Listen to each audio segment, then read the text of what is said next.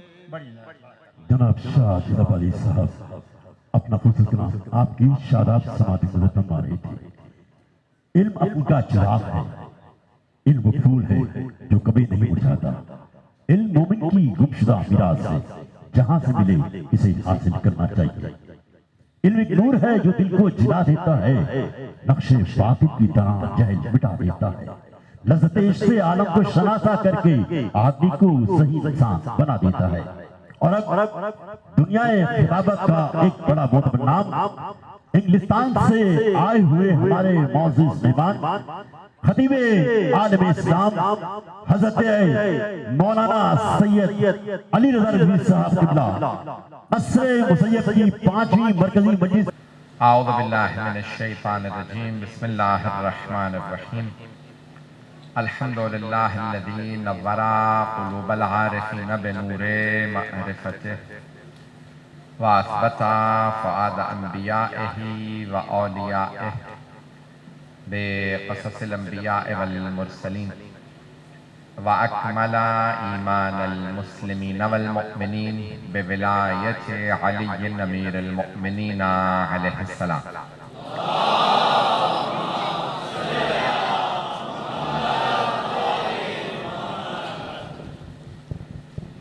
والصلاة والسلام والتحية والإكرام على أفضل الموجودات العبد المؤيد والرسول المسدد المصطفى الأمجد المحمود الأحمد أعني أبا القاسم محمد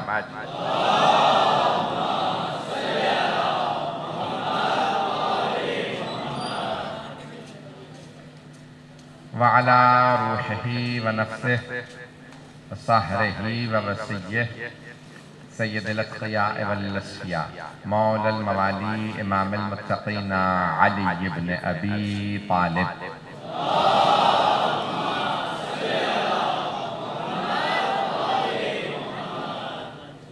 وعلى أوصيائه لا سيما بقية الله في الأرضين روحي وأرواح العالمين لتراب مقدمه الفداء واللعنة الدائمة على أعدائهم أجمعين من الآن إلى قيام يوم الدين. أما بعد فقد قال رسول الله صلى الله عليه وآله وسلم مثل أهل بيتي كمثل سفينة نوح من ركبها نجا ومن تخلف عنها غرق. صلوات على محمد وعلى محمد.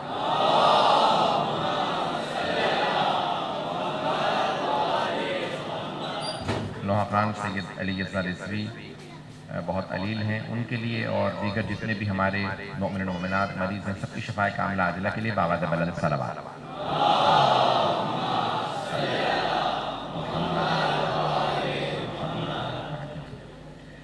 یہ جو خمسہ رہے گا اس کا عنوان حدیث سفینہ رہے گا.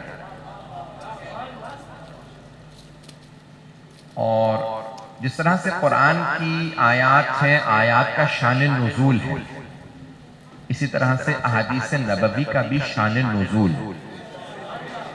یا محل بیان ہے. آپ نے کس مقام پہ کس جگہ پہ اس حدیث کو بیان کرنا ہے. اور سرور کائنات کی سب سے زیادہ احادیث نماز سے متعلق نہیں ہے، روزے سے متعلق نہیں، حج سے متعلق نہیں، نکاح سے متعلق نہیں ہے، اخلاقیات سے متعلق نہیں ہے، بلکہ سرور کائنات کی سب سے زیادہ احادیث شان آل محمد میں.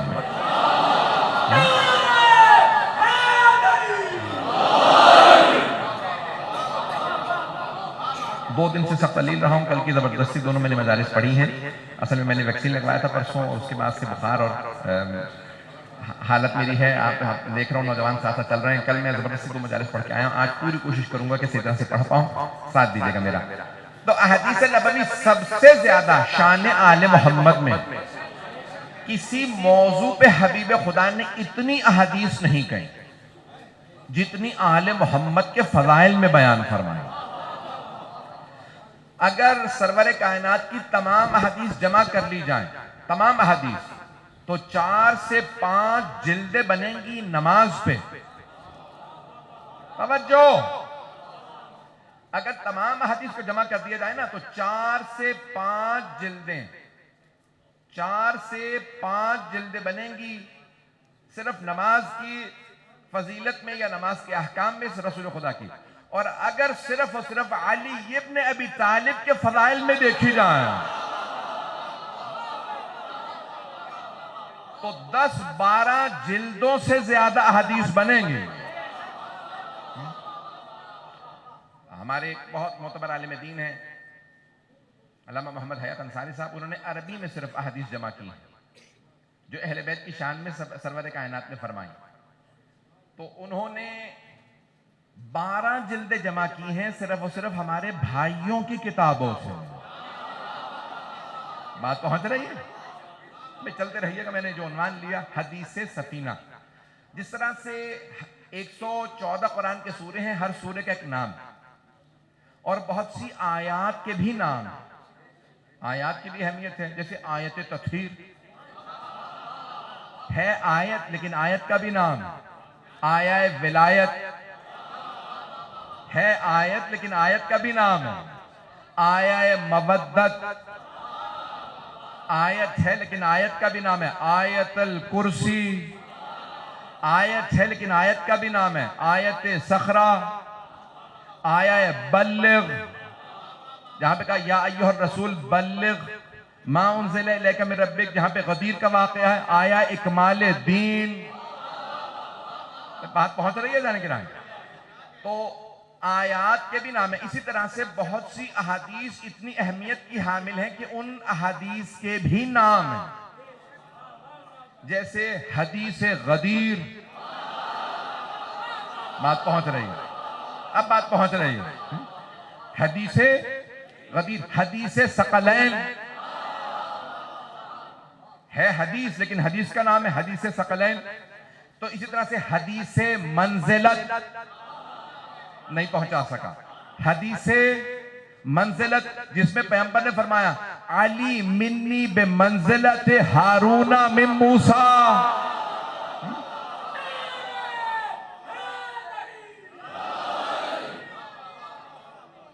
تو ہے حدیث لیکن حدیث کا نام ہے کہ رسول خدا نے فرمایا علی کو مجھ سے وہی نسبت ہے جو ہارون کو موسیٰ سے تھی، الا انہ لا نبی بعدی، بس یہ ہے کہ میرے بعد کوئی نبی نہیں ہے۔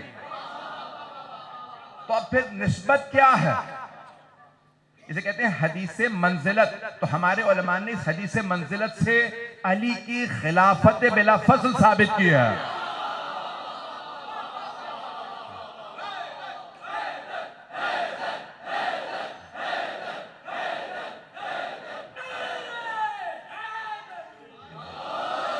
توجہ رہے کیا جانے کے رہا؟ تو یہ ہے حدیث منزلت۔ اس طرح سے بہت زیادہ حدیث ہیں جن میں سرور کائنات نے کچھ نہ کچھ اہل بیت کے فضائل کو پیش کیا۔ ایک حدیث ہے جسے کہتے ہیں حدیث سفینہ۔ سفینہ کہا جاتا ہے کشتی کو۔ اچھا، ایک چھوٹی کشتی ہوتی ہے، اتفاق کی بات ہے، جیسے پانی کا جہاز۔ اب یہ پانی کا جہاز جدید لفظ ہے، قدیم اردو میں نہیں تھا کہ پانی کے جہاز بڑے بڑے ہوتے نہیں تھے۔ توجہ میرے ساتھ رکھیے گا۔ تو اسی طرح سے انگریزی کے اندر الفاظ سے مختلف، بوٹ جیسے لفظ استعمال ہوتا ہے کشتی کے لیے، اور آرک بہت بڑی کشتی کے لیے۔ حضرت نوح کی کشتی نہیں تھی، بوٹ نہیں تھی، آرک تھی، نہیں پہنچا سکا۔ تو جانے کہ ایک ہوتی ہے چھوٹی کشتی جس میں 4 آدمی 6 آدمی 8 آدمی سوار ہوں، اور ایک ہوتی ہے آرک، بہت بڑی کشتی۔ جناب نوح کی کشتی کی 7 منزلہ تھیں، 7 منزلہ کشتی تھی، بہت طویل تھی، اور اس پہ ایک پرچم نصب تھا۔ اس پرچم پہ کچھ لکھا ہوا تھا۔ تو لوگوں نے کہا کہ پتہ نہیں ہے کہ لکھا ہوا کیا ہے، کیونکہ سریانی زبان میں ہے، بس اتنا پتہ ہے کہ 5 نام لکھے ہیں۔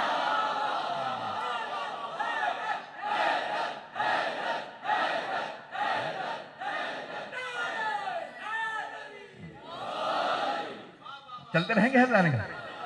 اب یہ لکھا کہ 5 نام لکھے ہیں. تب لوگوں کو سمجھ میں نہیں آ رہے, سمجھ میں آ بھی رہے ہوں تو کوئی بتانا نہیں چاہ رہا. تو ہم آل محمد سے پوچھ رہے ہیں جو ہر زبان جانتے ہیں, جو ہر زبان کے مفہوم کو سمجھتے ہیں. تو کہا کون سے 5 نام لکھے تھے؟ کہا پنجتن کے 5 نام لکھے تھے. تو ایسا گرامی اب یہ مختلف نام ہیں جو وہاں پہ لکھے گئے. مجھے پیش کرنا حدیث سفینہ. تو سفینہ بہت بڑی کشتی, جناب نوح کی جو کشتی تھی اسے سفینہ کہا جاتا ہے. تو سفینہ نوح.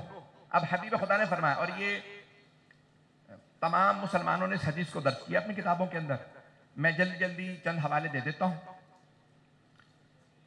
المستدرک علی الصحیحین, صحیحین جب کہا جاتا ہے تو صحیح بخاری صحیح مسلم. المستدرک کہ جو ان کے اصولوں کے مطابق تھی حدیث, کیونکہ خود امام بخاری نے اپنی صحیح بخاری کی شروع میں لکھا ہے بھئی میرا یہ اصول ہے, ان اصولوں پہ میں حدیث قبول کرتا ہوں.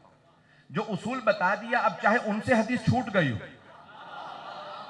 لیکن اگر کسی کو اصول معلوم ہو کہ ان اصولوں پہ حدیث قبول کرتے ہیں تو آپ حدیث تلاش کر لیں انہی اصولوں کے مطابق. تو اس کا مطلب ہے امام بخاری کے اصولوں کے مطابق حدیث صحیح ہے. نہیں پہنچا سکا. اسی طرح سے امام حجاج مسلم نے بھی اپنی صحیح کے اندر ابتدا میں لکھ دیا کہ یہ کرائیٹیریا ہے میرا, یہ ملاک ہے, یہ اصول ہیں, ان اصولوں میں حدیث قبول کرتا ہوں. اب کئی احادیث ان سے تو چھوٹ گئی ہیں, لیکن پھر بعد میں آنے والے علماء نے اپنی کتابوں میں لکھ کے بتایا ان کے اصولوں کے عین مطابق ہے. سارا مجمع نہیں. تو ان میں سب سے جو معتبر اور سب سے بڑی اور سب سے اہم کتاب مانی جاتی ہے اسے کہتے ہیں المستدرک, یعنی جو ان سے احادیث رہ گئیں لیکن ان کے اصولوں کے عین مطابق ہے. تو انہوں نے کتاب کا نام رکھا المستدرک علی الصحیحین, 2 صحیح کتابوں کی احادیث جو ہونی چاہیے تھی لیکن نہیں ہے. یہ میں نہیں کہہ رہا, بات پہنچ رہی ہے. ہونی چاہیے تھی لیکن ان کتابوں میں نہیں ہے, لیکن ان کتابوں میں ہونی چاہیے کیونکہ ان کے اصولوں کے عین مطابق. تو کتاب کا نام ہے المستدرک علی الصحیحین, 5 جلدوں میں ہے. اور المستدرک علی الصحیحین امام ابو عبداللہ محمد, جن کو کہتے ہیں کہ الحاکم نیشاپوری, نیشاپور کے تھے, ایران کے تھے. زیادہ تر تقریباً علماء چاہے وہ شیعہ ہوں سنی ہوں سب ایران کے تھے, فارس تھے. تو انہوں نے کتاب لکھی ہے, یہ ہمارے علماء میں سے نہیں ہے, اور انہوں نے پوری کی پوری کتاب لکھی جس کی جلد نمبر 2 صفحہ نمبر 443 پہ یہ حدیث موجود, جسے کہتے ہیں حدیث سفینہ. اور امام حاکم نیشاپوری نے لکھا ہے کہ یہ امام مسلم کے اصولوں کے عین مطابق ہے. اگر آپ سننا چاہیں گے تو حدیث پیش کر رہا ہوں. یہ انہوں نے 393 ہجری میں کتاب لکھی ہے, 393. تو اب ہم چل رہے ہیں 1443 میں. تو اب آپ لگا لیجئے کہ اب سے یعنی کہہ لیں کہ 1050 سال پہلے, تقریباً 150 سال پہلے بات پہنچ گئی.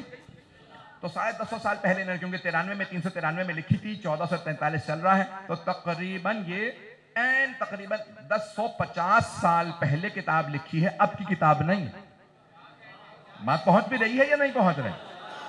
اور امام طبرانی نے اپنی کتاب کے اندر بھی اس حدیث کو لکھا ہے. طبرانی, امام طبرانی بھی بہت بڑا نام ہے, 900 سال پہلے انہوں نے بھی کتاب لکھی ہے. تو ان کی کتاب کے اندر بھی موجود ہے, اور وہ بھی بہت بڑا نام ہے حدیث کا, بہت بڑے محدث ہیں جن کو کہا جاتا تھا حافظ, یعنی ان کو بھی 1 لاکھ سے زیادہ احادیث حفظ تھیں. انہوں نے بھی فرمایا ہے کہ رسول خدا نے اپنے آل کے لیے یہ حدیث فرمائی ہے. ابن اسیر نے بھی اپنی نہایہ میں حدیث کو لکھا. اب میں نے حوالے 3 دیے ہیں, اور 3 حوالے بھی بڑی ذمہ داری سے سوچ سمجھ کے دیے ہیں. میں انشاءاللہ ان میں اضافہ کرتا جاؤں گا, لیکن پہلی مجلس میں بس 3 حوالے میرے حساب سے کافی ہیں. امام طبرانی کا, اور خود امام حاکم کا, اور یہ نہایہ, صاحب نہایہ ابن اسیر, بہت بڑا نام, یہ قدیمی ترین علماء ہیں, سب نے لکھا. اور ہمارے بڑے بڑے علماء نے اس پہ لکھا, میں انشاءاللہ آنے والے دنوں میں پیش کروں گا. حدیث سفینہ کہ سرور کائنات نے فرمایا, اور حدیث کے راوی ہیں حضرت ابو ذر غفاری. چلتے رہیے گا. میں ممنون ہوں آپ کی محبتوں کا جس محبت سے آپ سن رہے ہیں. تو سب نے حضرت ابو ذر غفاری سے حدیث کو نقل فرمایا, تو منقول ہے کس سے؟ حضرت ابو ذر. تو سب نے کہا حضرت ابو ذر نے فرمایا. حضرت ابو ذر سے متعلق سن لیجئے کہ خود یہ طبرانی نے جملہ لکھا ہے کہ حضرت ابو ذر نے مجمع دیکھا. اس دور میں جب حدیث بیان کرنے پہ پابندی تھی, نہیں یہ لوگ بھئی آج کل فیشن چل رہا ہے FIR کا, تو اب میں پیش کر رہا ہوں, آپ لوگ ساتھ ساتھ چلتے رہیے گا, چلیں گے نا حضرات.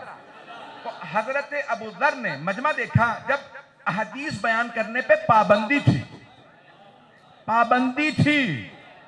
خدا را پہنچ جائیں, کون پابندی لگائے گا؟ تو بہرحال پابندی تھی اور کہا حدیث بیان نہیں کر سکتے, کسی حدیث کو بیان نہ کرو, کیونکہ سب سے زیادہ حدیث اہل بیت کی شان میں. جب ہم حدیث بیان کرنے کی اجازت دیں گے تو ہو نہ ہو علی کی شان میں حدیثیں آتی رہیں گی.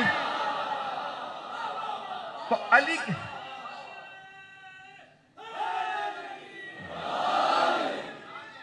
میری اس بخار کی حالت میں آپ جو ہے جتنا ساتھ دے رہے ہیں, کہ ٹھنڈے پسینے آ رہے ہیں, جب سے انجیکشن لگوایا بازو میں بھی درد ہے, پیش کر رہا ہوں, چلتے رہیے گا جان گرام. تو اب جناب امیر کی شان بیان نہ ہو. ایک اور جملہ سن لیجئے, یہاں تک کہ ایک بہت بڑے اہل سنت حق امام طبرانی کا ظاہراً جملہ ہے, فرماتے ہیں کہ دشمنوں نے علی کے فضائل کو عداوت میں چھپایا, دوستوں نے محبت میں تقیے میں چھپایا. دوستوں نے بھی علی کے فضائل کو چھپایا, دشمنوں نے بھی علی کے فضائل کو چھپایا. ابتدا میں بڑا تقیہ کا دور تھا, حدیث بیان کرتے ہی سزا مل جاتی تھی, کوڑے لگتے تھے. یہ ابتدائی دور اٹھا کے دیکھ لیجئے. اب امام طبرانی کہتے ہیں کہ دوستوں نے بھی فضائل کو چھپایا, دشمنوں نے بھی فضائل کو چھپایا, سب نے فضائل چھپائے, اور پھر علی کے اتنے فضائل پہنچ گئے.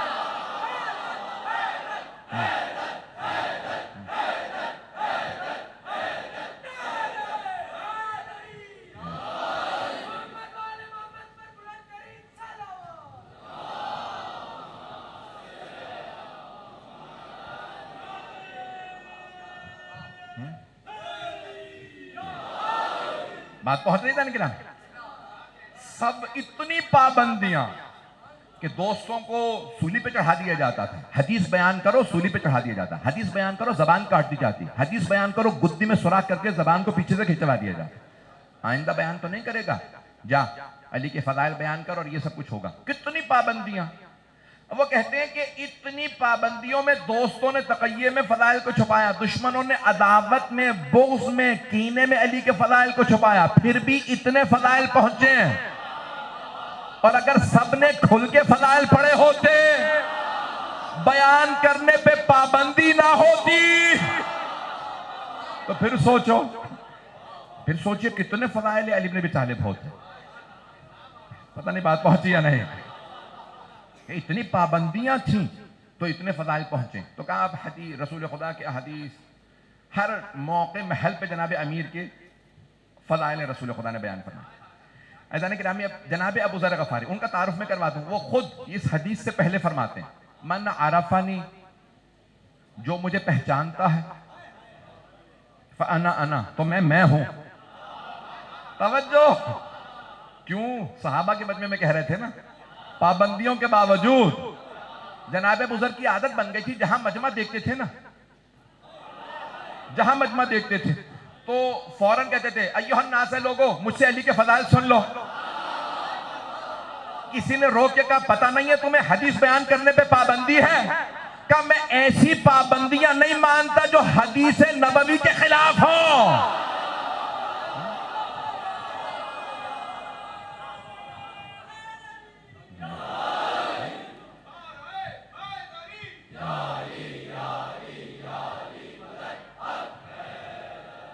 حدیث نبوی کے خلاف پابندیاں میں نہیں مانتا. تو جہاں جناب ابو ذر, اب جانتے نا کیا سزا ملی جناب ابو ذر کو؟ ملک بدر کیا گیا, کبھی شام بھیجا گیا, کبھی ربضہ, یہ سب کچھ جناب ابو ذر کے ساتھ ہوتا رہا. لیکن جہاں پہ بھی جناب ابو ذر مجمع دیکھتے تھے, نہیں ہے مجمع, جہاں وہ مجمع دیکھتے تھے. بھئی ہم مجلس کرتے ہیں تب پڑھتے ہیں. وہ انتظار نہیں کرتے تھے کہ لوگ سنیں. مجمع دیکھتے فوراً کہتے جو جانتا ہے وہ جانتا ہے مجھے, جو نہیں جانتا بتا دوں انا ابو ذر صاحب رسول اللہ, میں پیغمبر کا صحابی ابو ذر غفاری ہوں. بھئی آج کے بچے نہیں سمجھ سکتے کیونکہ یہ سوشل میڈیا کے دور میں پیدا ہوئے ہیں. آپ تو سوشل میڈیا کے دور میں پیدا ہوئے ہیں. نہ جانے میں کسی میڈیم کا نام نہیں لوں گا, اتنے ہیں گنے بھی نہیں جا سکتے ممبر سے, اتنی تفصیل ہے, اتنی لمبی لسٹ ہے. ایسانے گرامی اب سے 20-30 سال پہلے جو بزرگ بیٹھے ہیں وہ جانتے ہیں سوشل میڈیا نہیں تھا, تو اب ہمیں یہ ٹی وی پہ دیکھنا پڑتا تھا, چینل بھی اتنے نہیں تھے. ایک آدھا ٹی وی چینل ہوتا تھا, اگر خبر آ گئی, نہیں تو پھر تصدیقی کرتے کرتے ہفتوں گزر جاتے تھے. خبر سچی بھی ہے یا نہیں پتہ نہیں ہے یا نہیں حضرات. اخبار ہوتے تھے. اچھا اس سے پہلے چلے جائیں, پرنٹ میڈیا یعنی الیکٹرانک میڈیا نہیں تھا, ٹی وی وغیرہ بھی نہیں تھے, پرنٹ میڈیا تھا. اس سے پہلے پرنٹ میڈیا بھی نہیں تھا. اب جب جس دور میں جناب ابو ذر حدیث بیان کر رہے ہیں نا, نہ سوشل میڈیا تھا, نہ الیکٹرانک میڈیا تھا, نہ پرنٹ میڈیا تھا. انہوں نے کہا میڈیا ہو نہ ہو یہ زبان میڈیا, سننے والے کان. مجھ سے سنو, میں بتاتا ہوں علی کے فضائل کیا. تو جناب ابو ذر جہاں مجمع دیکھتے کہتے ایھا الناس, ہے لوگو, انا ابو ذر صاحب رسول اللہ, میں صحابی رسول ابو ذر غفاری. اچھا اب ایک حدیث سرور کائنات فرما گئے حضرت ابو ذر کے لیے. توجہ, کچھ لوگ تو پہنچ گئے ہیں, کچھ لوگ پہنچ گئے ہیں, سارے مجمع کی توجہ. تو جب جناب امیر سے کسی نے کہا نا, جناب خود اعتراض تو جناب ابو ذر پہ کیا کہ آپ نے یہ حدیث کہاں سے بیان کر دی, گواہ لائیے اس حدیث پہ. تو انہوں نے کہا بھئی گواہ لانے کی ضرورت ہی نہیں, جہاں تم پوچھ رہے ہو ان میں سے بہت سے لوگ وہاں تھے. پیغمبر نے کہا مجھ سے تھا, تنہائی میں نہیں کہا مجھ سے تھا, یا ابا ذر, اے ابو ذر. کہا مسجد میں تھا تو سب بیٹھے تھے. جب سب بیٹھے تھے تو گواہ کی کیا ضرورت ہے, یہ سب سن رہے تھے. بھئی میں طاقت سے زیادہ زور لگا رہا ہوں, بالکل طاقت نہیں ہے مجھ میں, 2 دن سے بخار ہے, ٹھنڈے پسینے آ رہے ہیں مجھے. تو عزیزان گرامی جناب ابو ذر نے کہا بھئی گواہ کی کیا ضرورت ہے, کہ سب بیٹھے تھے.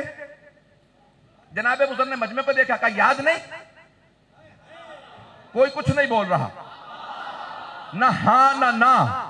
توجہ, میں کہتے تھے ہاں یاد ہے, یہ کہتے نہیں ہمیں یاد نہیں. جب کچھ نہیں بولے نا, جناب ابو ذر نے کہا تمہاری خاموشی بتا رہی ہے سب کو یاد ہے.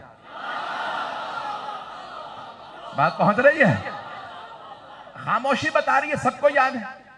گواہ کیوں نہیں, کوئی گواہ کیوں نہیں بنتا, گواہی کیوں نہیں دیتے. اچھا اب حاکم کو ایک اور موقع مل گیا, کہا ابو ذر گواہ لاؤ نہیں تو میں کوڑے لگاؤں گا, تم جھوٹ بول رہے ہو. کہا نہ میری جھوٹ کی عادت ہے نہ شوق, جو حدیث بیان کرنا چاہ رہا ہوں اس کے لیے. تو کہا کہ اچھا مجھے مہلت دو, میں ابھی گواہ لے کے آتا ہوں. تو کہاں گئے جناب ابو ذر, اسی در پہ جہاں ہر مشکل کی مشکل کشائی ہوتی تھی. آئے اور آنے کے بعد دستک دی, جناب امیر نے دروازہ کھولا, کہا ابو ذر کیا کام ہے, کہا مولا گواہی کی ضرورت ہے. کہا ابو ذر آپ کو گواہی کی ضرورت ہو, علی نہ آئے. کہا چلو, فوراً جناب امیر امام بقر فوراً آگئے مسجد. کہا میں گواہی دیتا ہوں جو ابو ذر کہہ رہے ہیں سچ ہے. توجہ, ایک مرتبہ حکومت نے کہا,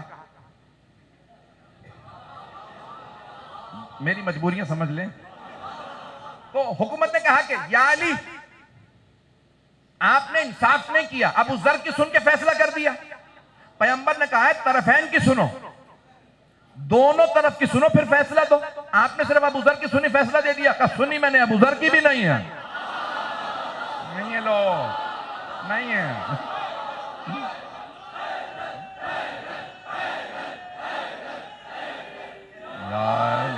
توجہ فرمائی جانے گا. تو حکومت نے کہا کہ بھئی آپ نے ابو ذر کی سن کے فیصلہ دے دیا. کہا سنی میں نے, ابو ذر کی بھی نہیں ہے. کہا پھر آپ نے فیصلہ کیسے دیا یا علی, جب اس کی بھی نہیں سنی میری بھی نہیں سنی, فیصلہ اس کے حق میں کہ میں گواہی دیتا ہوں ابو ذر سچا. کہا نہ میں نے تمہاری سنی نہ ابو ذر کی, بس میں نے پیغمبر کی حدیث سنی ہے. کہا پیغمبر نے کیا فرمایا, کہا صادق نبی نے فرمایا تھا لا ذلت الغبرہ, نہ آسمان نے سایہ کیا نہ زمین نے اٹھایا اتنا سچا آدمی جتنا کہ ابو ذر. ہم اہل بیت کے باپ. میں نے یار کیا میں نے حبیب خدا کی صادق نبی کی سچی حدیث کو سنا کہ کوئی اتنا سچا نہیں ہمارے محمد کے بعد جتنے کہ ابو ذر. جب حبیب خدا نے فرما دیا سب سے سچے ہیں تو جو یہ کہہ رہے ہیں سچ بات پہنچ گئے. میں نے یہ ساری تمہید کیوں بات دی تاکہ جب میں پیش کر رہا ہوں کہ راوی کون، لیکن سارے مسلمانوں میں بحث ہی راوی کی ہے، راوی کی ہے، حدیث کی نہیں، کیونکہ حدیث تو ہے ہی صادقین کی، وہ تو ہیں ہی سچے. صادق نبی ہو، صادق امام ہو، صدیق امام ہو. پتہ نہیں بات پہنچ رہی ہے نہیں؟ یہ سب کے سب سچے ہیں. جناب امیر صدیق اکبر، جناب فاطمہ الزہرا صدیقہ کبریٰ، تو یہ سب کے سب سچے ہیں. یہ نہیں دیکھنا کہ انہوں نے یہ تو سچے ہی ہیں، بیان کرنے والا سچا ہے یا نہیں. تو اب سب نے لکھا کہ حضرت ابو ذر نے فرمایا کہ سرور کائنات نے فرمایا کہ میں نے یہاں تک اب بات کو پہنچایا، مثل اہل بیتی کا مثل سفینۃ نوح من رکبہا نجا ومن تخلف عنہا غرق. میں صرف ترجمہ کروں گا اپنے انداز سے اور بہت تیزی سے آگے نکل جاؤں گا. مجھے بزرگوں کی دعائیں چاہیے، سارا مجمع میرے اسی طرح ساتھ رہے.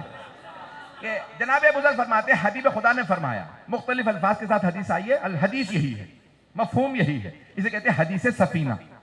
کہ حبیب خدا نے فرمایا مثل اہل بیتی کمثل سفینۃ نوح. حدیث سفینہ اس لفظ سفینہ کی وجہ سے، میرے اہل بیت کی مثال سفینہ نوح کے مانند ہے. ان کی مثال بھئی مثال دی جاتی ہے نا کہ جیسے رسول خدا نے فرمایا علی کی مثال شیر جیسی ہے. جب بھی مثال دی جاتی ہے تو اس میں کوئی وجہ ہوتی ہے. جب مثال دی جائے نا کہ اس سے تشبیہ دی جا رہی ہے، اس سے تشبیہ، تو کوئی وجہ ہوتی ہے. شیر سے تشبیہ دینا شجاعت کی وجہ سے ہے. توجہ. تو اب یہاں پہ حدیث نبوی یہ ہے کہ میرے اہل بیت کی مثال کشتی نوح کے مانند ہے، سفینہ نوح کے مانند.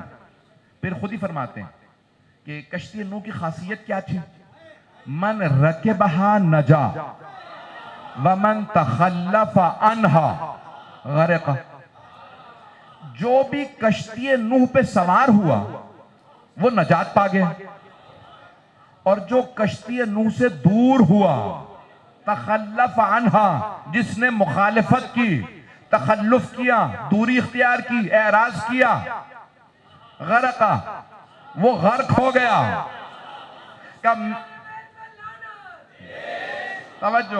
توجہ سارے مجمع کی. اب حبیب خدا فرما رہے ہیں میرے اہل بیت کی مثال کشتی نوح کی مانند ہے. کشتی نوح جو سوار ہوا نجات پا گیا، جو دور ہوا وہ غرق ہو گیا.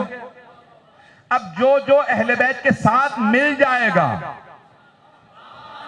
وہ نجات پا جائے گا، جو دور ہوگا وہ غرق ہو جائے گا. اور اگر ہمیں غرق ہوتا نظر نہ آ رہا ہو تو پھر قیامت کا انتظار کرو تاکہ جہنم میں غرق ہوتا دیکھو.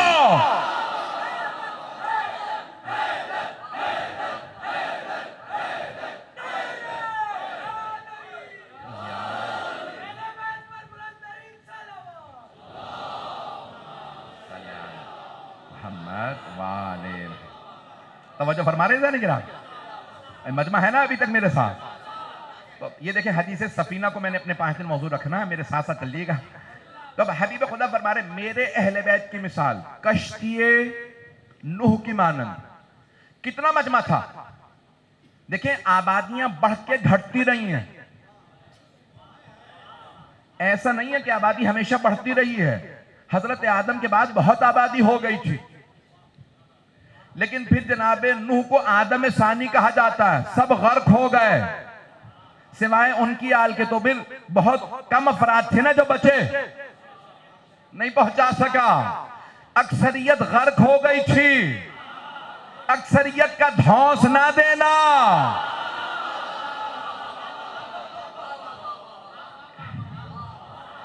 اکثریت جناب نوح کی جب کشتی بنی نا تو وہ غرق ہو گئی۔ جناب نوح نے سارے انسانوں کو کشتی بنائی، بار بار دعوت دی، کئی برس دعوت دیتے رہے۔ مجمع کی توجہ رہے میرے ساتھ۔ سب سے کہا میں کشتی بنا رہا ہوں، ایک سیلاب آنے والا، سیلاب میں سب ڈوب جائیں گے، سیلاب میں سب ڈوب جائیں گے، رشتہ داریوں کو بھی دھونس نہ دینا۔ ایک بیٹے نے کہا سآوی الی الجبل، میں پہاڑ پہ چڑھ جاؤں گا۔ کہا بیٹا پہاڑ بھی ڈوب جائے گا۔ کوئی اپنے آپ کو اتنا بلند نہ سمجھے کہ میں آل محمد سے آگے نکل جاؤں گا۔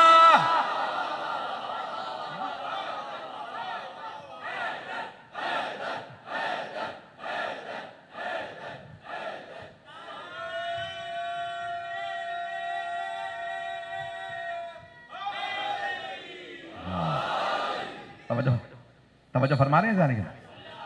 تو اب حبیب خدا نے فرمایا کہ میرے اہل بیت کی مثال کشتی نوح کی مانند، دعوتیں دیتے رہے جناب نوح، آؤ کشتی پہ سوار ہو جانا، کشتی آ جاؤ۔ کتنے برس برس دعوت دی، کتنے لوگ آئے؟ کوئی نہیں، سوائے آپ کے اپنے افراد، آپ کے اپنے بیٹوں کے علاوہ کوئی نہیں آیا۔ توجہ، یہاں تک کہ زوجہ بھی۔ بھئی اللہ نے قرآن میں مثال دی ہے امرأت نوح و امرأت لوط، کہ نوح اور لوط کی بیویوں کی مثال ذہن میں رکھو، دو کی مثال دی۔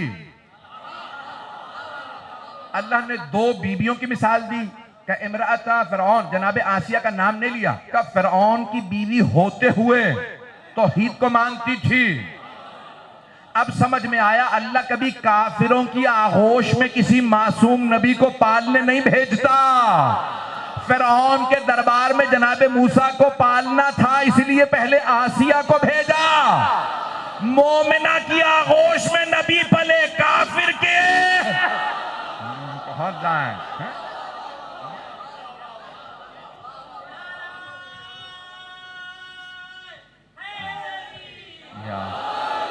بات پہنچ گئی جانے کے نام۔ تو اب یہاں اللہ نے بندوبست کیا کہ بھئی اب یہاں مثال جو اللہ نے دی ہے کہ نوح کی بیوی اور لوط کی بیوی تھیں انبیاء کے ماتحت۔ تو اب ہمیں بہت سے لوگ آیات سناتے ہیں قرآن کریم کی، ہم بھی آیات کو پیش کرنا چاہتے ہیں۔ الطیبات للطیبین والطیبین للطیبات، نیک خواتین نیک مردوں کے لیے ہیں، نیک مرد نیک خواتین کے لیے ہیں۔ والخبیثات للخبیثین والخبیثین للخبیثات، اور یہ قرآن کی آیت ہے، میں اپنے پاس سے نہیں پیش کر رہا ہوں۔ اور برے مرد جو ہیں بری خواتین کے لیے، بری عورتیں برے مردوں کے لیے ہیں، تو کہتے ہیں کہ نہیں، نیک ہمیشہ ہونا چاہیے۔ عزیزان گرامی، تو اصول یہ ہے کہ عام طور سے ایسا ہوگا، لیکن ایسا نہیں کہ ہمیشہ ہوگا، نہیں تو پھر جناب نوح اور لوط کی بیویاں عذاب میں مبتلا نہ ہوتی۔ بات پہنچ گئی ہے؟ تو حضرت لوط اور حضرت نوح کی دونوں کی ازواج۔ اب یہاں جناب نوح کی بیوی بھی نہیں آئی، ایک بیٹا بھی نہیں آیا، کوئی نہیں آیا، صرف 3 بیٹے، ان کا اپنا صرف خاندان کشتی نوح پہ گیا۔ انسانوں کو بارہا مرتبہ بلایا جناب نوح نے۔ توجہ، زیادہ وقت نہیں لوں گا، آج ایک اور مجلس میں بھی جانا ہے، یقین مانیے ابھی بھی چکر محسوس ہوتے ہیں، اور مجھے آپ دیکھ رہے ہیں کہ پورا فین میرے لیے آن ہے، کولر چل رہا ہے، پھر بھی میرے پسینے پورا سر گیلا ہے اس وقت۔ عزیزان گرامی، جناب نوح توجہ بارہا دعوت دیتے رہے انسانوں کو، کوئی نہیں آیا، اور جانوروں کو صرف ایک ایک مرتبہ بلایا تھا۔ پہنچ گئے لوگ، سارے جانوروں پرندوں کو بس ایک ایک مرتبہ بتایا، اس تاریخ کو آ جانا، کشتی نے چلنا ہے۔ من المعزن اثنین، سارے کے سارے جانوروں کے دو آ جانا، دو اثنین قرآن کے لفظ، ایک ایک جوڑا آ جائے، ہر جانور کا ایک ایک جوڑا آ جائے، کشتی میں بس ایک ایک جوڑا جائے گا، انہی کی نسل چلے گی، ہر پرندے کا ایک جوڑا، ایک ایک مرتبہ کہا تھا، سارے جانور ایک آواز پہ آئے۔ اب پتہ چلا نبی کے بلانے پہ جانور بھی ایک آواز پہ آ جاتے ہیں۔ پہنچ گئے۔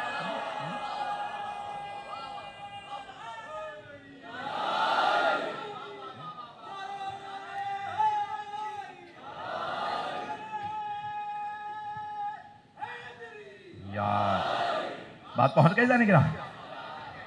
جانور بھی ایک آواز پہ لبیک کہتے ہیں, ایک آواز پہ آ جاتے ہیں. نبی کو انکار نہ کرو, وہ بلائیں تو آ جاؤ. ایزان گرامی, اب حبیب خدا, یہ وقت نہیں ہے کہ تفصیل میں جاؤں. تو یہ 4 ربیع الاول گزر گئی.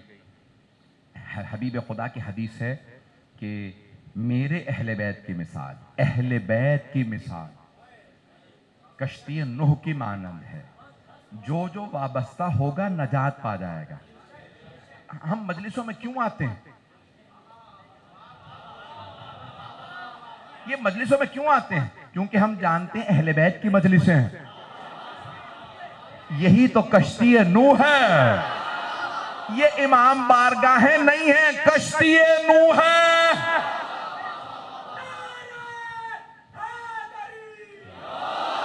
بات پہنچ رہی ہے جانے گرام. یہ ہم ذکر اہل بیت کے لیے آتے ہیں, تذکرہ آل محمد کو سننے آتے ہیں, وابستگی کے لیے آتے ہیں. یہی نجات کی کشتیاں ہیں. یہ ہمیں ہمارے ماں باپ جو انگلیاں پکڑ کے بچپنے میں لے آئے ہیں, یہ جو ہمیں سکھایا ہے, یہ جو بزرگوں نے ان مجالس کی بنیادیں کیوں رکھی, یہی نجات کی کشتی ہیں. اذان گرامی, انہی مجالس سے انسان نجات تک پہنچتا ہے, انہی مجالس سے شفاعت تک پہنچتا ہے. میرے تمام بھائی, میرے بچے, نوجوان, یہ بچے میں دیکھ رہا ہوں سب بیٹھے ہیں. اذان گرامی, یہ مجالس برپا ہوتی ہیں ذکر محمد و آل محمد کے لیے. کچھ ان کی حمایت کرتے ہیں, کچھ ان کی حفاظت کرتے ہیں. وہ خدا نہ کرے کہ کوئی ان کی مخالفت کرے. یہ مخالفت نہ جانے کس کس کے غضب کو دعوت دے. آج کیونکہ 4 ربیع الاول ہے, بنا بر روایت حضرت معصومہ قم کی شہادت ہے. میں نے لفظ شہادت استعمال کیا, عام طور سے وفات کہا جاتا ہے. طبیعی موت کو وفات کہا جاتا ہے. اور اگر ظلم و جور سے کوئی دنیا سے جائے, میں تفصیل سے پڑھنا چاہ رہا تھا, اگر ساتھ دیجیے گا میرا. اگر کوئی ظلم و جور سے دنیا سے جائے تو اسے شہادت کہا جاتا ہے. جب امام رضا علیہ السلام کے بھائیوں اور بہنوں کو خبر ملی نا کہ آپ خراسان میں, مامون لے گیا تھا امام کو, اس کی فوج آئی لینے کے لیے, تو امام کے بہن بھائیوں سے جب امام ملے تو کہا جس طرح سے امیر المؤمنین جب کوفے جا رہے تھے نا, جانتے تھے واپس نہیں آؤں گا, ابن ملجم کی ضربت لگے گی. سید الشہداء جب کربلا جا رہے تھے تو جانتے تھے اب میں مدینے نہیں آؤں گا, مجھے کربلا میں شہید کر دیا جائے گا. اسی طرح سے امام رضا علیہ السلام نے فرمایا میں بھی جانتا ہوں اب میں مدینے نہیں آؤں گا, خراسان ہی میرا مشہد بنے گا, میرا روضہ بنے گا. تو امام نے ایک مرتبہ رو کے سب کو وداع کیا, اپنے بہن بھائیوں کو. تو بہن بھائی سب کے سب کہنے لگے کہ مولا آپ تشریف لے جا رہے ہیں, ہم ملنے کے لیے آئیں گے. امام نے کہا ہم مل نہیں پائیں گے. آپ جانتے ہیں نا, پردیس میں اگر کوئی دنیا سے جا رہا ہو تو اس کی آرزو ہوتی ہے میرا کوئی اپنا مجھے مل جائے.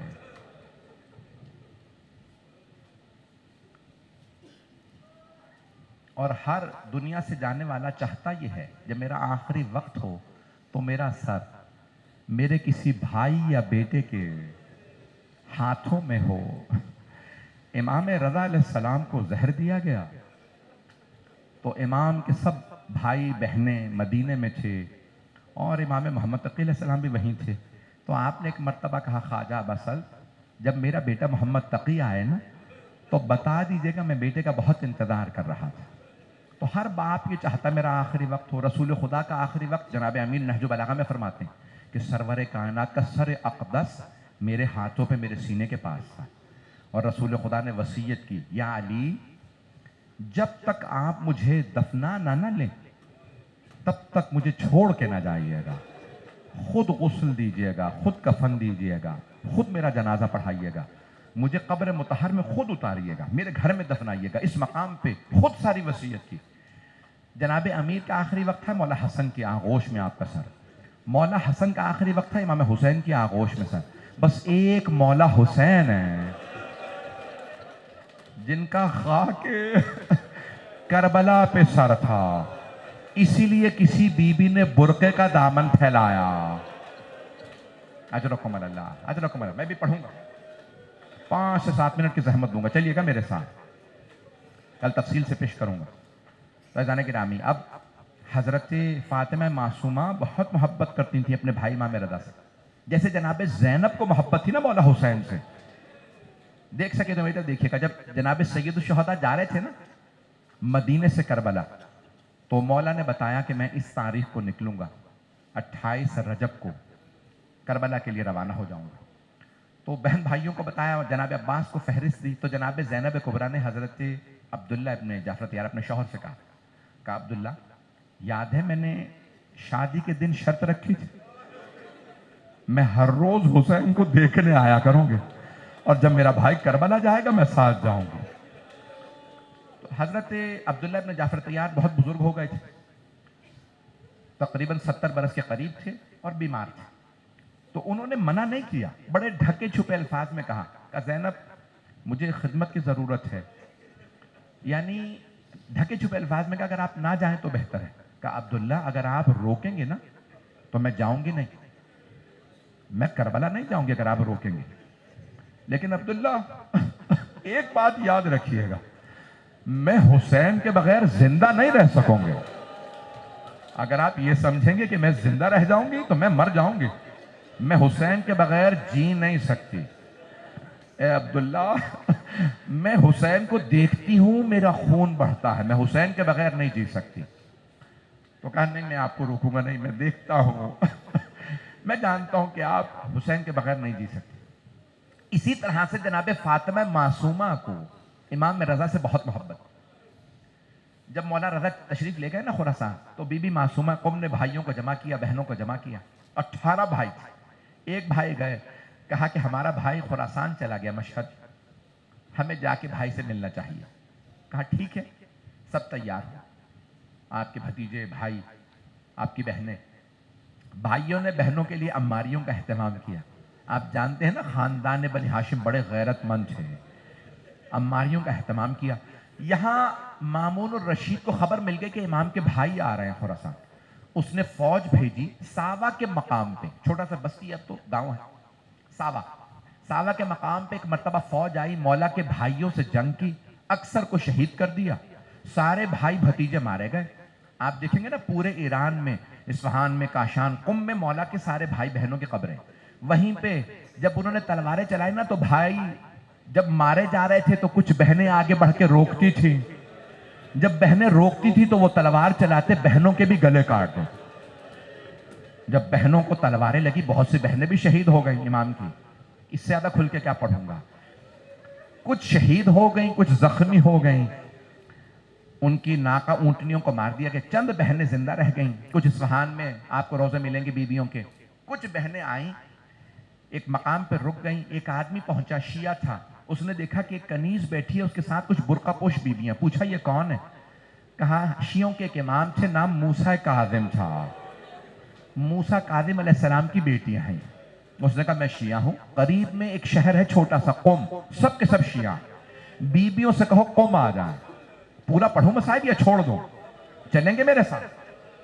تو ایک مرتبہ اس نے کہا کہ یہاں قریب میں چھوٹا سا ایک شہر ہے، اب تو بہت بڑا شہر ہے، 14-15 لاکھ سے زیادہ آبادی ہے. اس زمانے میں چھوٹا سا شہر تھا کہ سب شیعہ، امام موسیٰ کاظم کے ماننے والے، امام رضا کے ماننے والے. بیویوں سے کہو قم آ جائیں. ایک مرتبہ کنیز نے کہا کہ بی بی یہ کہتا ہے میں شیعہ ہوں، آپ سب قم آ جائیں. کہا ہاں ہم نے قم کا نام سن رکھا. بیویوں نے برقعے لے رکھے تھے، کہا اس سے کہو کہ اہتمام کرے. چلے، اس نے اہتمام کیا. ایک مرتبہ کنیز سے پوچھا کیا بات ہے؟ یہ بیویاں جہاں پاؤں رکھتی ہیں خون بہنے لگتا ہے، کیا بات ہے؟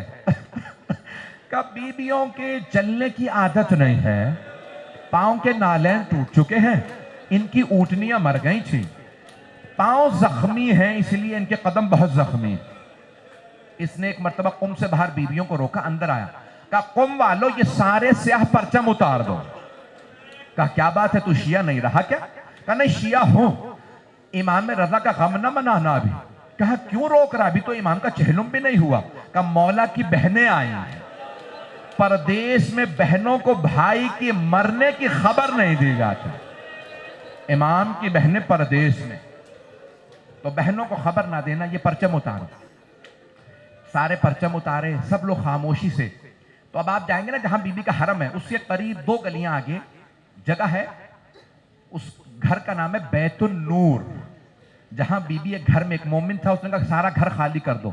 یہ امام کی بیٹیاں، امام کی پوتیاں، امام کی بہنیں، امام کی پھپھیاں. اس نے اپنا گھر خالی کرایا، کہا سارا گھر خالی کر دو، بیویاں رہیں گی. اب وہاں بیویاں رہتی. بیت النور بی بی کی محراب ہے جہاں بی بی عبادت کیا کرتی. بس بھی آخری جملے، 2 سے 4 منٹ کی زحمت. ایک دن ایک خاتون کے رونے کی آواز آ رہی تھی. وہ روتی جاتی تھی، کہتی تھی ہائے امام رضا، ہائے امام رضا. جناب معصومہ کے کانوں میں آواز آئی. فوراً کنیز سے کہا جا کے اس کو بلا کے لا. کہا کیا بات ہے؟ فارس خاتون تھی. کہا کیا بات ہے، کیوں رو رہی ہو؟ کس امام رضا کو؟ کہا بی بی آپ کیسی شیعہ ہیں؟